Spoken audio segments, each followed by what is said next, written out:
क्या पहले से सब कुछ निर्धारित है? यह सवाल सुनने में जितना छोटा लगता है, उतना ही गहरा और रहस्यमयी है। इसे पूछने वाला कोई और नहीं, बल्कि संत और दार्शनिक रमन महर्षि हैं। उनकी यह जिज्ञासा हमें सोचने पर मजबूर करती है कि क्या सचमुच हमारी जिंदगी पहले से लिखी हुई किताब की तरह है, हमारे पास बदलने की शक्ति है। चलिए इसको एक कहानी के माध्यम से समझते हैं, जिसमें विचार और जीवन के रंग भरे होंगे। एक गांव की एक अनोखी मुलाकात। किसी समय की बात है। एक छोटा सा गांव था, जहां मिट्टी की खुशबू, पेड़ों की सरसराहट बिखरी रहती थी। वहां के लोग शांति से अपना जीवन जीते थे, खेतों में अपना पसीना बहाते, शाम को अपना परिवार के साथ हंसी खुशी अपना जीवन बिताते थे। उस गांव में एक नौजवान रहता था, जिसका नाम था श्याम। श्याम बहुत जिज्ञासु था, इसलिए उसका मन शक्तिशाली था, इसलिए उसका मन सवालों से भरा रहता था। सूरज हर दिन एक ही जगह से क्यों उगता है? नदी का पानी एक ही दिशा से क्यों बहता है? क्या हमारा जीवन भी ऐसा ही है, जो एक तय रास्ते पे चल रहा है? एक दिन श्याम को पता चला कि एक पहाड़ी पर एक गांव के संत रहते हैं। लोग कहते हैं कि वह संत बहुत ज्ञानी है और जीवन के बहुत सारे रहस्यों को समझाते हैं। श्याम का मन बेचैन हो उठा। उसने सोचा, वह मेरे प्रश्नों का जवाब शायद दे सकेंगे। अगली सुबह हुआ, पहली सूरज के किरणों के साथ वह निकल पड़ा। रास्ते में बहुत सारा पत्थर था, पर श्याम के कदम नहीं रुके। उसका दिल जोर जोर से धड़क रहा था। संत का पहला सबक।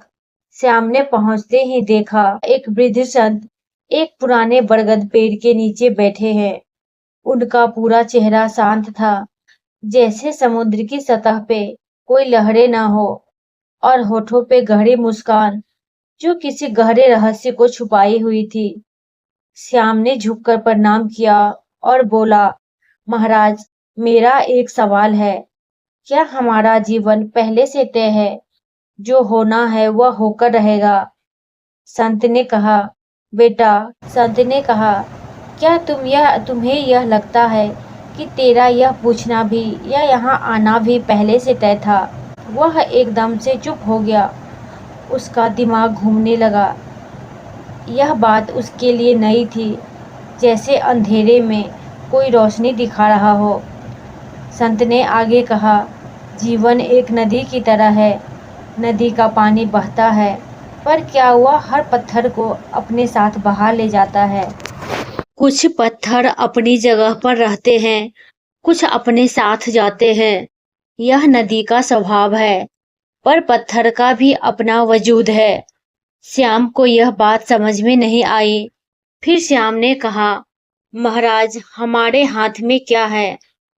तू यह सवाल पूछ रहा है, यही तेरे हाथ में है। जीवन की अगली मोड़। श्याम अपने घर लौटा, लेकिन उसका मन शांत नहीं हुआ। वह रात भर जागता रहा।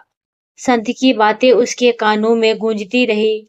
वह सोचने लगा, क्या सचमुच उसका सवाल पूछना भी सच में पहले से ही तय था? अगली सुबह वह नदी के किनारे बैठा और पानी को देखा। सोचने लगा, जैसे पानी बहते समय दूर पत्थरों को हटाकर आगे बढ़ता है, वैसे ही शायद अपना जीवन में कुछ बदल सकते हैं। लेकिन तभी उसे समझ में आया कि नदी का रास्ता तो जमीन और पहाड़ों ने पहले से ही बना रखा है। फिर हमारा रास्ता कौन बनाता है? उसी क्षण उसके गांव में एक मेले का आयोजन हुआ। उस मेले में एक नट आया था, जो रस्सी पर चलता था। वह देखने गया। अचानक नट का पैर डगमगाया। श्याम का दिल जोर से धड़कने लगा। श्याम की सांसें थम सी गई, लेकिन नट ने हिम्मत नहीं हारी। उसने फिर संतुलन बनाया और आगे बढ़ा। वहां की भीड़ तालियां बजाने लगी। श्याम ने सोचा कि संत के पास फिर से जाया जाए। सारी बातें उन्हें जाकर बताए। संत ने उसे एक कहानी सुनाई। एक चिड़िया थी, वह अपने घोंसले में बैठी थी, अपने बच्चों को देख रही थी।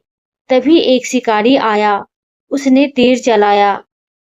तीर जा घोंसले में लगा, पर चिड़िया बच गई।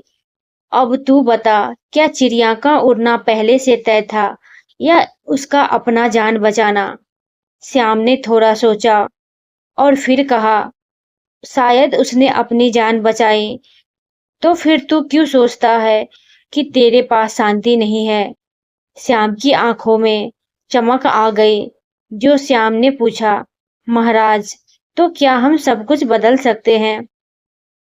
संत ने कहा, जो बीत गया उसे कोई नहीं बदल सकता। जो सामने है उसे तू देख सकता है, समझ सकता है और उसमें से कुछ चुन सकता है। लेकिन जो अभी आना बाकी है, वह एक रहस्य है।